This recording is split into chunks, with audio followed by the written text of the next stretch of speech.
मान आणि खटाव तालुक्यात आदर्श आचारसंहिता आणि शासकीय कर्मचाऱ्यांचं बदली धोरण हे अगदी फाट्यावर मारलं जात आहे। त्यामुळे इथल्या निवडणुका ह्या निष्पक्ष वातावरणात अजिबात होत नाहीयेत।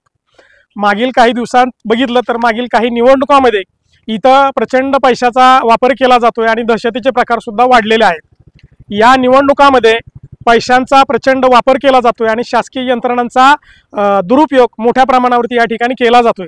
त्यामुळे इथं लोकशाहीला मोठ्या प्रमाणात धोका निर्माण झालेला आहे। खरं तर याच पार्श्वभूमीवरती आम्ही आज इथल्या अधिकाऱ्यांना या त्यांच्या जबाबदारीची जाणीव करून देण्यासाठी प्रांताधिकारी आणि उपविभागीय पोलीस अधिकारी यांना या संदर्भात निवेदन दिलेलं आहे। आणि जे कर्मचारी अधिकारी मान खटावमध्ये 10-10, 15-15 वर्ष 5-5 वर्ष एकाच जागेवरती एकाच ऑफिसमध्ये काम करतायत त्यांच्या बदल्या तातडीने इतरत्र झाल्या पाहिजेत, ही आम्ही आग्रही मागणी केलेली आहे।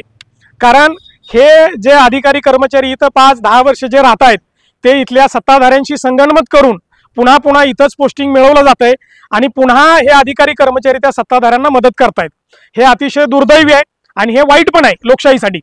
त्यामुळं येणाऱ्या काळात इथल्या निवडणुका जर निष्पक्षपणानं व्हायच्या असतील तर शासकीय यंत्रणेतले हे अधिकारी कर्मचारी जे वर्षानुवर्षे इथं ठाण मांडून बसलेले आहेत त्यांची तातडीनं बदली झालेली पाहिजे।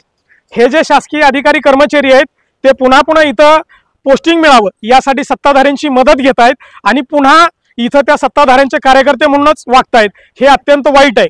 त्यामुळं येणाऱ्या काळात ह्या सर्व अधिकारी कर्मचाऱ्यांची इथनं बदली झाली पाहिजे।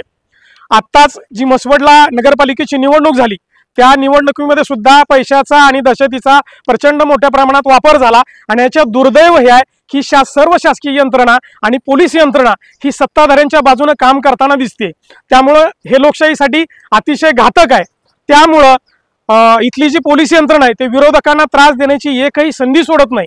परंतु या निमित्तानं मी इथल्या प्रशासनाला सांगू इच्छितो की जे नियमांचा भंग करून आणि आदर्श आचारसंहितेचा भंग करून शासकीय बदली नियमाचं धोरणाला पायदोळी तुडवून जे इथं वर्षानुवर्षे ठाण मांडून बसलेत त्यांची आता गय केली जाणार नाही।